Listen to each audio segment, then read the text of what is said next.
Welcome to the Idea Talks, where we discuss big ideas. Idea Talks is a monthly conversation with Josh Teis and other church leaders on big ideas for life and ministry. On today's episode, our special guest is Pastor Jeremy Rands, who is the lead pastor of Monclova Road Baptist Church in Monclova, Ohio. Pastor Rands and Pastor Teis will be discussing the big idea of organized leadership.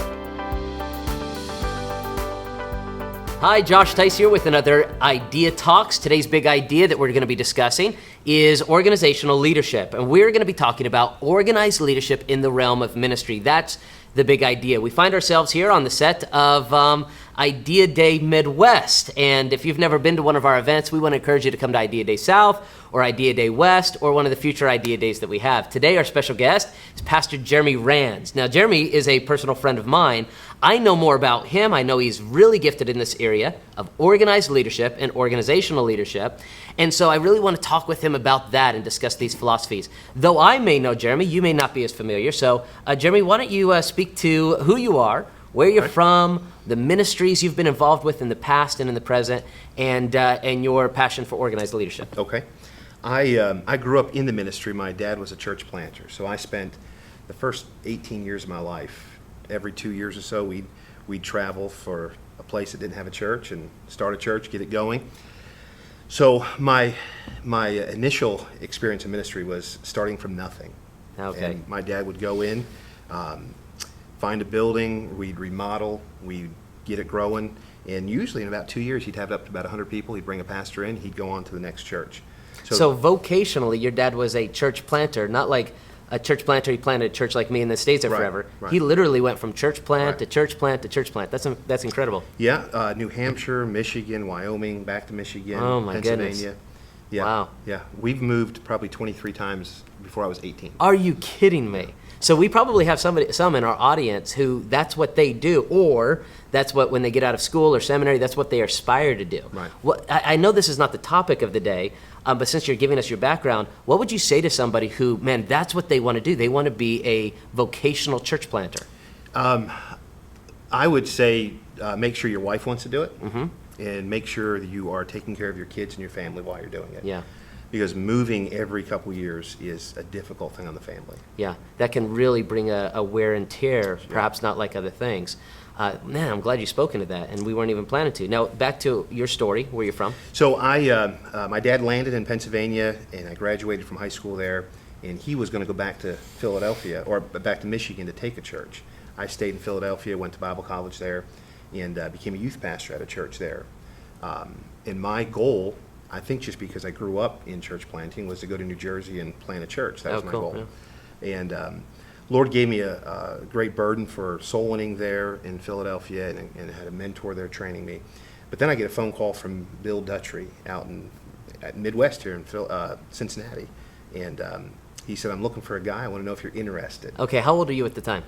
I am 26 or 27. Okay, so you're 26, 27. Right. You think your future is going this direction. Right. I'm supposed to be a church planter. And then Bill Duttrey calls and says, I want to talk with you. I want to talk with you. And so we go out, and it's nothing like I've ever grown up in, nothing like the church I was currently at. Really? I knew church planting, and the church we were at in Philadelphia was a growing church, but reaching first-generation Christians. And then the church that I'm interviewing at is 1,000 people. 1,000? Established. Oh, wow. 3-4 generations deep into the church. Oh, my goodness. 80 employees ministry-wide. Okay, so again, 80. So this is a very large ministry. Right. Oh, my goodness. More employees than a lot of the churches my dad planted. Wow, yeah, no kidding. So it was a huge task. We prayed. I believe the Lord brought me to that place, but it was so new to me. Okay.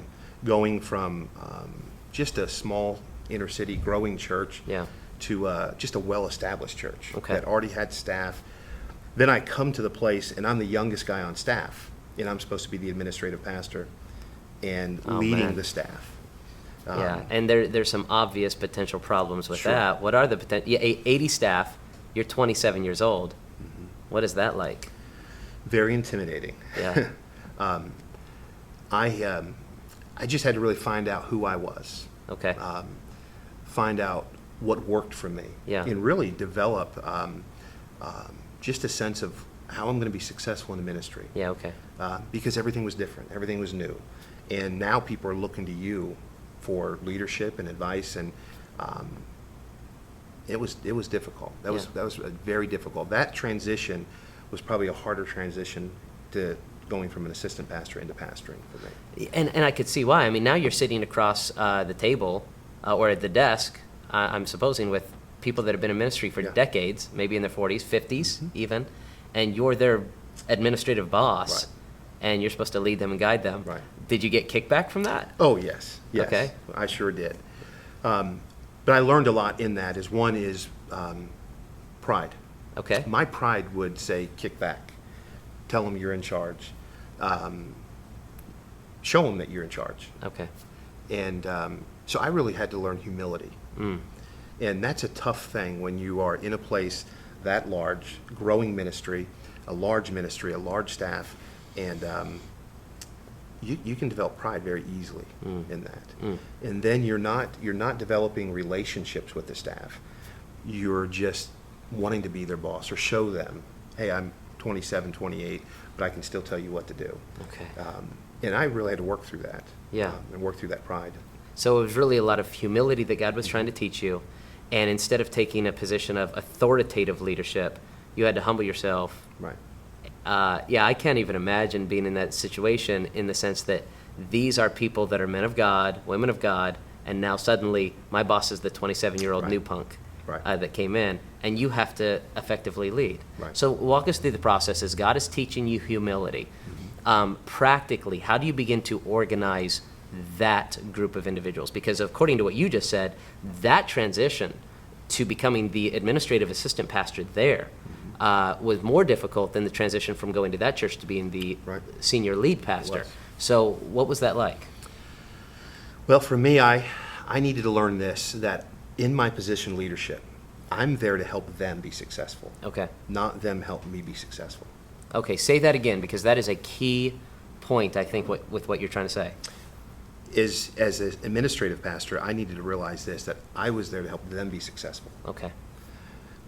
My thought going in originally was, these people are going to work for me, and I'm going to get from the pastor what he wants, and then I'm going to tell them what they need to do, and they're going to work for me.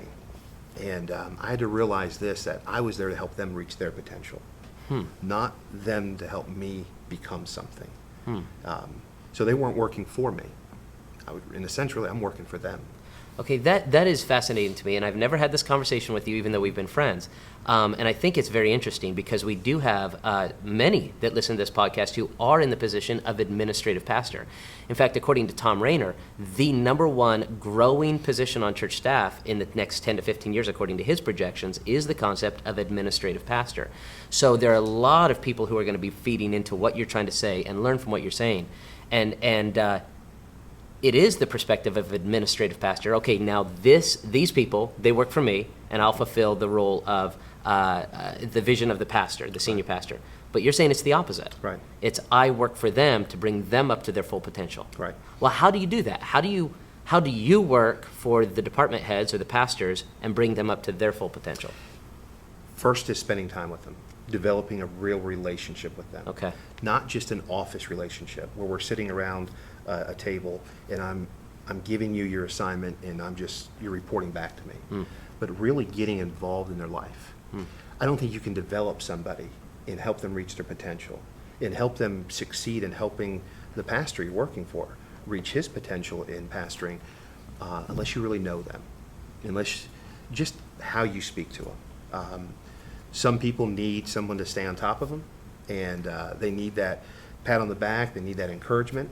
Other people on staff, they don't need to be talked about in public or even that recognition. They're more behind the scenes. Yeah, and they need to be there. And the only way you can find that without making big mistakes and hurting people is just spending one-on-one time with them, developing a good relationship. So would you say one of the key points of being an administrative pastor is learning each staff member? Is that what you're saying? It is. And being a friend. Okay, being a friend. Speak to that. Listening to them. Because that is so not corporate, right? Yeah. That's No, it's not corporate world. And we think administrative pastor, we think business, corporate world. But what you're saying is completely against what we would think. Right. Again, it's we're here to help the staff reach their potential. And in them reaching their potential, the church people then get help, and the church reaches its potential. So there should be no insecurity. The staff should be able to be open and speak their mind and have ideas. Most people are intimidated doing it in front of their senior pastor. He can fire them. They're struggling. They don't want to go tell their boss that they're struggling because he's depending upon them to do their job so that he doesn't have to deal with it. Yeah. So as an administrative pastor, that go-between, someone should be able to come to you and say, I'm struggling in this area. Wow. I need help in this area. I'm stale.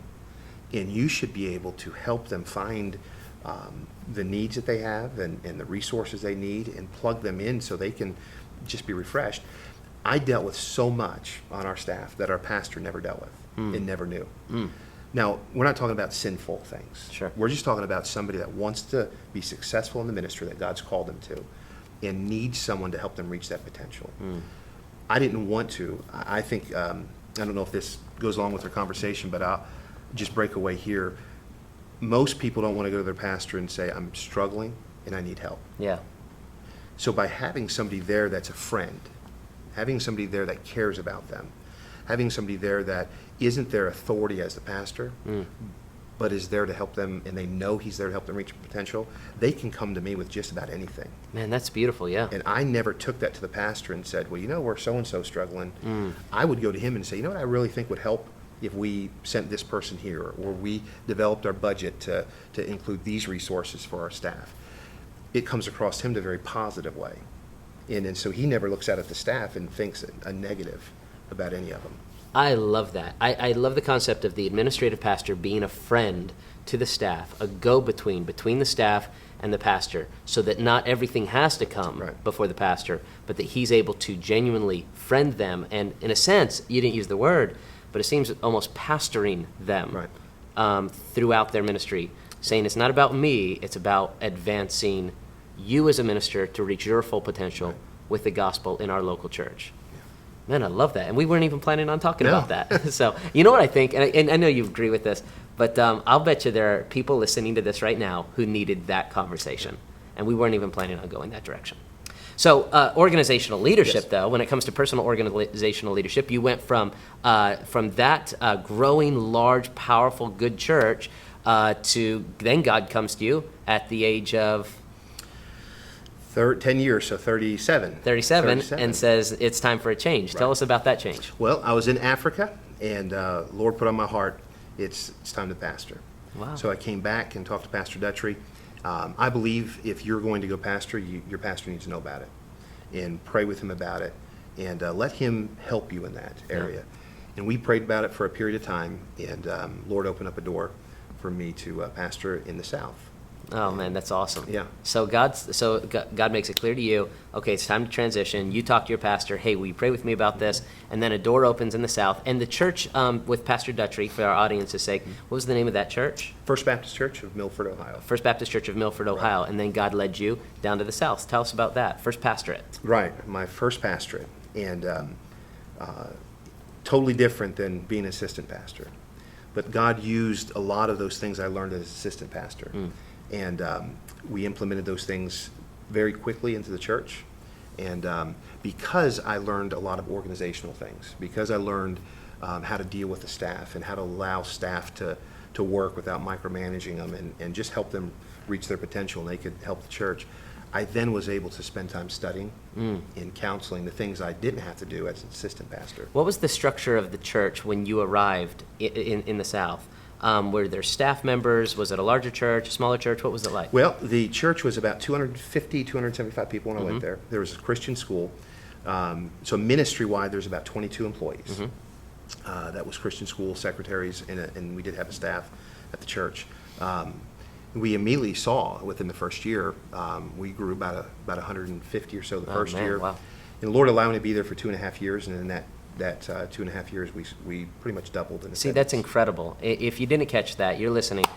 They doubled in size in 2.5 years, and God had you in the South. What an amazing thing. Now, what I find fascinating is so many times that we transition out of a ministry, because it's not going so well. Right. And here, you are in the midst of seeing great growth. You're leading your staff. God is growing you personally. You're 40 years old, and it's like, okay, this is what I'm doing. And then suddenly, God comes in with another transition. Yes. And tell us about that. Well, I'm in Africa again, so I'm going to stop going to Africa. Yeah, you need to stay away from Africa, I think. And the Lord just puts it upon my heart, and I knew, I believe this, I took the church there as far as I could take it. The reality is some of the things I was trying to implement in who I was, it helped the church get to a certain point, but it took the church as far as I could. I think if I would have done more and tried to implement more, then it probably would have hurt the church. Yeah, I think it's an incredible a self-awareness. I don't know, for lack of a better term, to better know that the ministry I'm in, I've been able to do everything I can for this ministry, and now God has to be able to use somebody else to take it further. And that takes, I think, self-awareness, but also a little bit of humility to be able to say, that's it. Right. And what was that transition out? Was that difficult for you, your family, the church, and then to a new place? It was very difficult. One is because of the short amount of time. It was difficult for my family. It was difficult for the church because we had success. Yes. It was difficult for me because we had success. Yeah. My family loved it. The church loved us. There was zero problems. And it's hard to make a move in ministry when there's no problems. Yeah. You're looking for problems. You're saying, Lord, that's a great way to just say it. make a problem so I know this is your will. Yeah. And there wasn't. But my personality, my drive, we run 100 miles an hour. And my wife is used to that, and my kids are used to that. And so if I would have stayed there longer, either I would have to change or the church would have to change. Yeah. And I don't think neither needed to. Yeah. So the Lord opens up a ministry opportunity back up in Ohio for me, a larger ministry with a lot of opportunity where I can jump right in and run. And it needed the organizational things. Which is what you have. The Lord showed me this when I was in Milford. He gave me my opportunity for ministry in Philadelphia. Yeah. Just get my feet wet. Gave me opportunity for administrative in a large church in the Midwest. And the pastoring opportunity in the South. When he put me in Monclova, it was all of those things together. That's crazy. Yeah. And he put me right where all of the things he was working in my life for all of my life, he put me in this perfect fit where I can be me. The church wants and needs to go farther and faster. And the church isn't changing, and I'm not changing. Yeah. We're just growing together. I love it. Okay, so there's got to be many in our audience that are going to be thinking this. I'm stuck. This is it. This is where I'm at. Why does God have me in this situation? And it's so easy for us to identify in the story of someone else how in their life, God put you in this situation, allowed you to go through this and these other ministries to prepare you for this. And what a joy to know that maybe that's exactly what God is doing for you. That God is doing all of this right now and where you're at to prepare you for the perfect place that God wants you to be. What would you say to a person that might feel that frustration where they're at right now?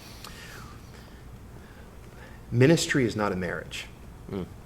I'm committed to one woman all of my life. Yeah. From the day I got married. Yeah. Me leaving her would be wrong. Yes. God isn't using her to prepare me for someone better. But in ministry, it's not the same as marriage. And I think a lot of guys get that guilt there. Well, if I look, then I'm not faithful to the people I'm pastoring. Yeah. Or I'm not faithful to the pastor. Marriage and ministry are two different things. I'm faithful to my wife, and I'm faithful to God in ministry. By being faithful to God in ministry, he may use different ministries to train you and equip you so that he can use you later on in life at a church that you could never be involved in unless you went through this other process. I think that's beautifully said. I think that's so powerful, and I think that's going to be help to a lot of people. Okay, so you arrive in Monclova, and I've been there. I've preached in your church. I love your church. So you arrived there, and what were those dynamics? How long have you been there? And what's going on now, and what were the dynamics that you came into? Okay, 8 months. I've been there 8 months. I come into a place where the previous pastor was there 23 years. Wow. Every 4 or 5 years, they were having a building program. He was a good preacher. He was a good pastor. He was leading by faith. Nothing negative could be said about this man. Yeah. He got sick. He got leukemia, and just health-wise, he could not continue. Yeah. And so I step into a church where the man was just brilliant. And I realized this: the Lord used all of those things in my life to bring me to this spot. There are 55 full and part-time employees, Christian school, a church. I'm just, matter of fact, just hired I'll be hiring 2 new positions, a youth pastor and a children's pastor. Oh, how exciting. They're coming on at the end of this month. Very cool. We'll have 8 men on our pastoral staff, and then we have a ministry with secretaries and school teachers and the whole support staff. Okay, now this gets to the crux of what we really want to discuss. Right. God has prepared you for this ministry, but now you have a heavy burden of personal organization Right. and ministry organization.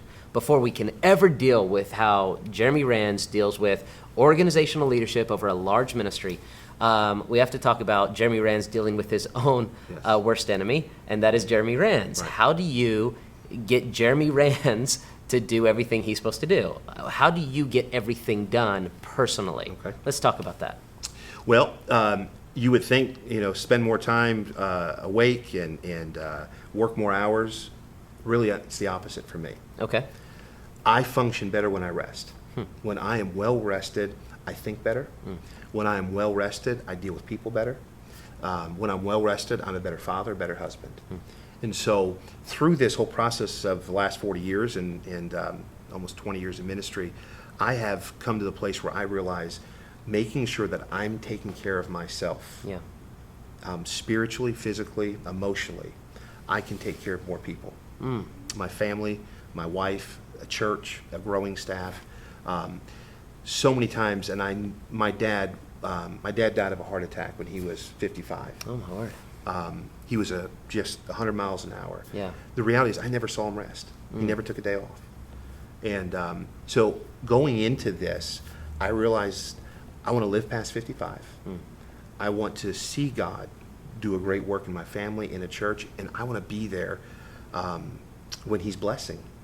And I need to make sure that I'm resting. Yeah. So it's really, I guess it's ironic to say this, but I wanted to make sure that throughout the week I was at my best so I could help people be at their best.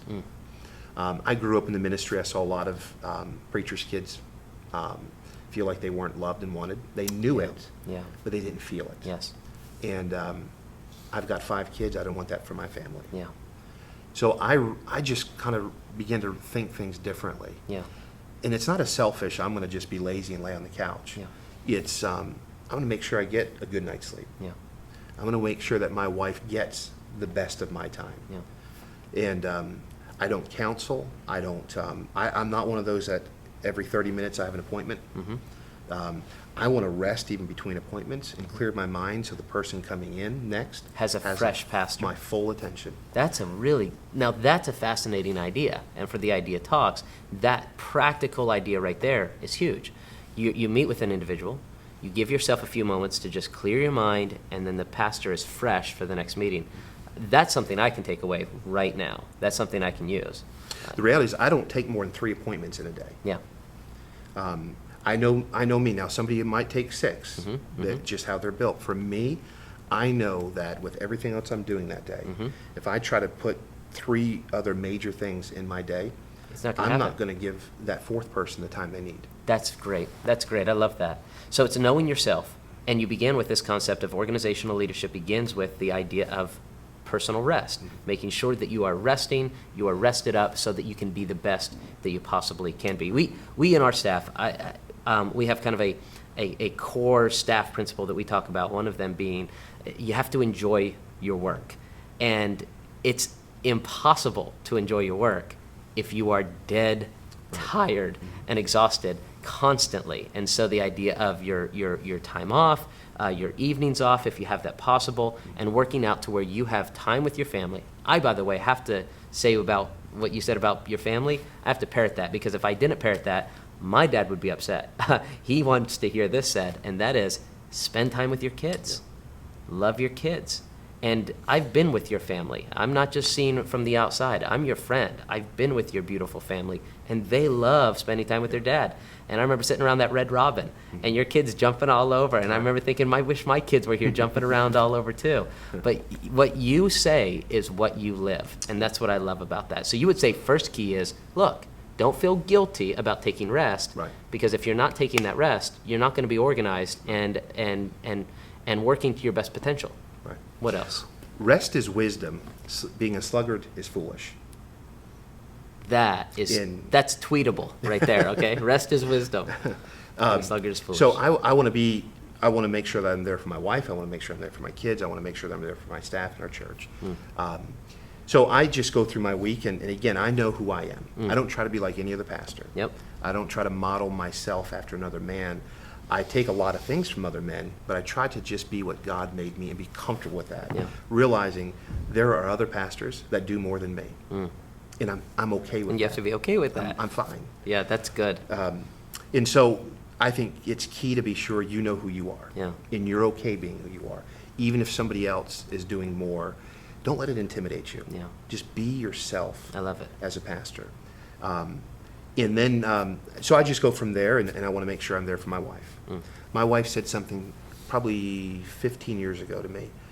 She said, "You're there for everyone else. Your phone rings at the dinner table, you answer it.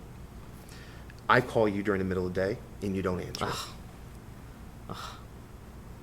And that was like a dagger to Yeah. me. And I say to her, "I love you more," and my actions didn't show I love you more. Yeah. So I date my wife every single week. Yeah.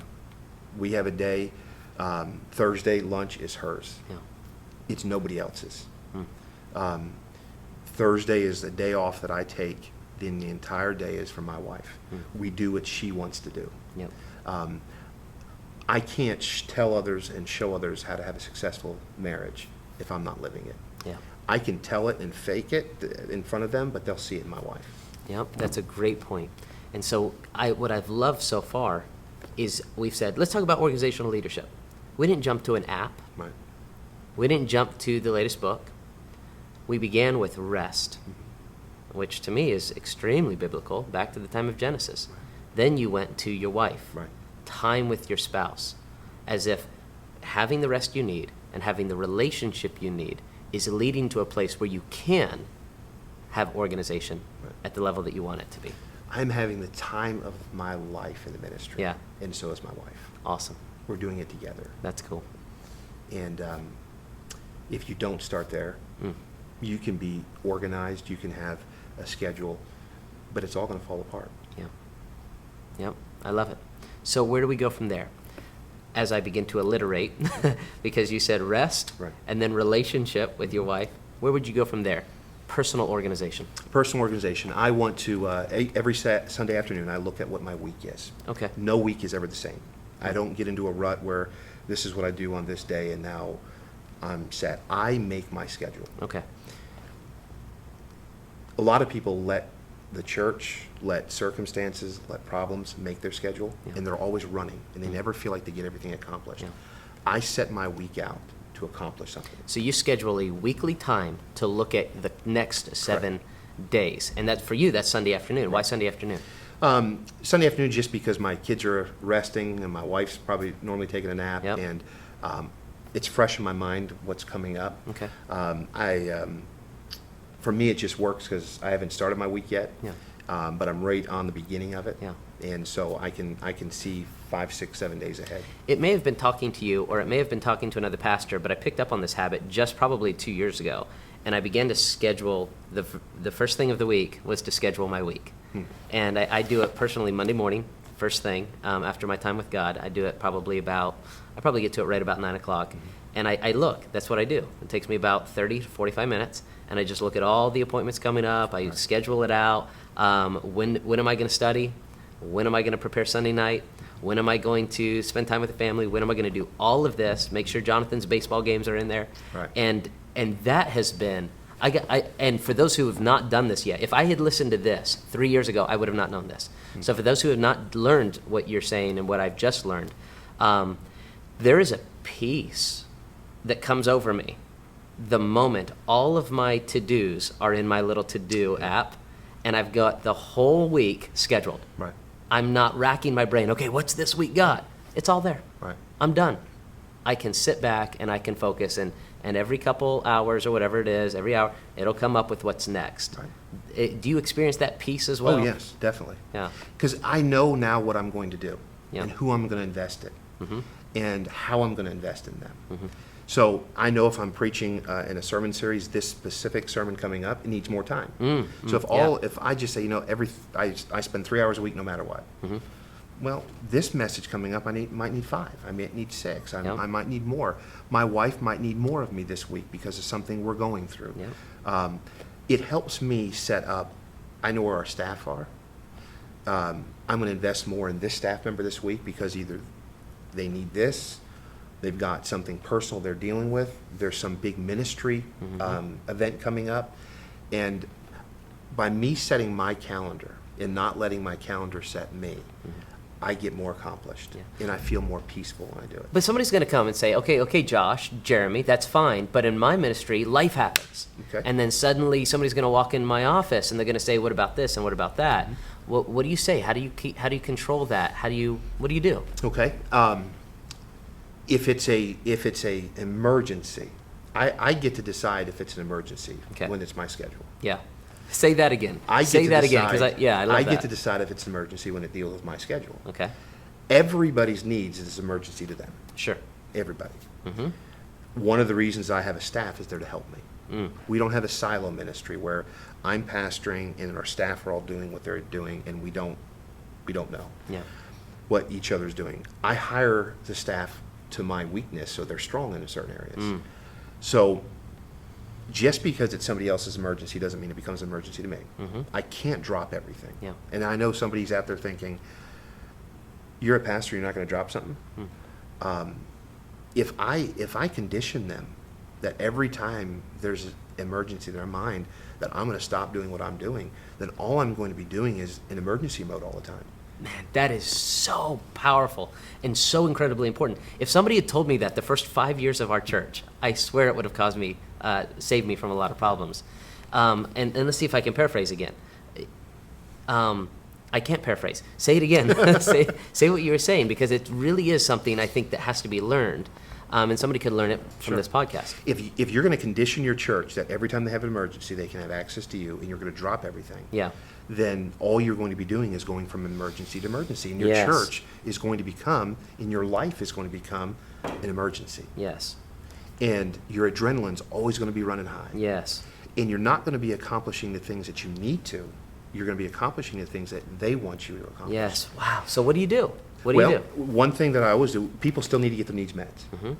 And fortunately for me, I've got a staff that I can push people to. And I let our people know this: just because you're dealing with an assistant pastor, you're not getting anything less. You're going to get the answer. They're going to use the Word of God. They're going to get you're going to get the advice you need. These are spiritual men, and they're there to help me pastor you. And so our pastors, this helps them reach their potential. It allows me a relationship with an assistant pastor so that they can come in when I'm spending time with them and say, I'm dealing with this issue. How can I grow? If they never have an opportunity to deal with problems or deal with these emergencies, and I'm dealing with them all, I don't have time with them. So they're not growing. They're sitting in their offices wondering, how can I help?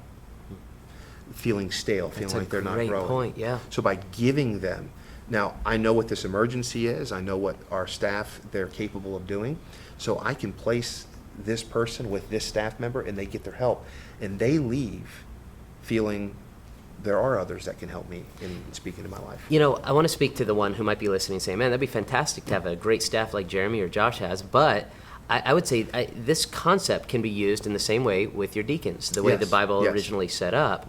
Here's a pastor, he's got 2 or 3 guys maybe that he really relies upon, and we even do this at Southern Hills, where there's a counseling session. I can call a deacon, and I can say, hey, this person needs to meet with you. And what that does is that raises the level of the leadership of the deacon to a point where they actually are doing the work of the ministry. So you think it'd be possible for somebody to take if he has 70 people in his church and a deacon or two, to give him that kind of responsibility? Yes, I definitely believe that, yeah. Okay, so personal response or personal organization. We're talking about making time for rest. We're taking relationship with your wife, making sure that's priority. And then you're talking about a specific time of the week where you make your schedule instead of allowing your schedule to make you. Right. What else would you say? Give us one more tip, and then we'll move on to organizational. I guess in far as that is keeping it. Keeping it. Go ahead, speak to it. Do what you plan to do. Okay. When I set out to my week, there's goals. And by keeping to that schedule, I meet my goals. My goals are always people-oriented, not just things. It's always to help somebody get better. My relationship with my wife, the time together is to help our marriage grow. My time with our staff is to help our staff grow. My time with church members on purpose is to help them grow. Yes. So it's not just to stay busy. And there's a difference between having a busy schedule and having a productive schedule. Okay, I keep saying this to you, but you say great things. Say that one more time. The key is to have not have a busy schedule, Yes. but a productive schedule. A productive schedule. And the difference between the two are? Well, you can spin in circles and Yeah. get nothing accomplished and be busy. Yeah. Or you can on purpose set out goals and stick to a schedule, stick to those times, stick to those goals, and at the end of your week you look back and everything you wanted to accomplish was accomplished. And now you can reschedule your following week. So it is cyclical, really. It's saying, okay, my rest is where it needs to be, my relationships are where they need to be, then I set my schedule every week, and then I do my schedule every week. I mean, it seems simple. Why is it so hard for us to do that which is simple? Number one, I think, is pride, Okay. because we don't like to say no to anybody. Okay, yes. Yep. Number two, it's selfishness. Because if something comes up that interests me, I like to maneuver instead of just sticking to meeting others' needs. And the third thing is just, it is human nature, and Yeah. we're all human. Yeah. So a little bit of discipline that says, look, I'm not going to be prideful, I'm going to be focused, and I'm really going to care about the needs of others. In doing so, it allows that personal organization to raise to the next level. Now, we've talked a lot about philosophy. Just quickly, methodologically, maybe there's one or two practical books, or maybe a practical app, or maybe something that you're like, okay, or some kind of a planner. You say, okay, once you understand the philosophy, here's a few things that you can take away right now. What would you say? I use Yahoo Calendar. We use that within our church, and so my calendar, my email, is all there, and it's web-based, so I can do anything. You can go anywhere and do Right. everything. Okay. Right. Yep. So I can add to my calendar. My secretary at the church sees it from Cincinnati, and she's up in Toledo. Perfect. So I think you have to. It's important to have a web-based software if you can afford it, and if your church can. Most of them are free anyways. So maybe even not if you can afford it, but if you discipline yourself to learn how to use it. I do use a planner as well, just so I can get a visual and I can flip month to month. Yep. I don't put every single appointment in there, but I put the big things in there so that as I'm looking month to month, I can add to my calendar events to prepare for those big events on the calendar. That makes sense. And so I think you need some kind of web-based program for your calendar and your email, and if the two can go together, Perfect. It's a good fit. Then a calendar. I think you should always be looking out, especially in a church, a year, 2 years, even 3 years, if your church is large. You can't wait to spring something on your people. Yeah. We just implemented this in our church. We're letting our church know 3 years out mission trips, so they can begin to plan. I want our staff to know 3 years out, big events. We let our church know. I'm not one to plan something next month. Hey, I got a great idea, church, let's do it. Yeah. If I got a great idea, it's probably going to go next year. Yes. Yeah. Now, see, this is speaking to me because I think we're in that stage where we're ready. We're ready to begin planning not just the annual calendar and not just major things like a church plant or something, but things like missionary trips, things like trips to Israel, things that would really take several years for people to get their mind around. Right. And I think that's a fantastic thing. Well, man, what you've brought, I think, has really helped me. I think it's helped our audience. I am appreciative of this. And I know that our audience is as well. Now, if they'd like to get in contact with you via social media, online, how can they find you? Maybe on Twitter, something else? Yeah, you can find me on Twitter, Jeremy Rands. Okay. on Facebook. I don't know my Facebook. You just have to put it. It's Jeremy Rands. If they go to you, Yeah. and they can find me They as can your find me. friend. That's right. Yeah.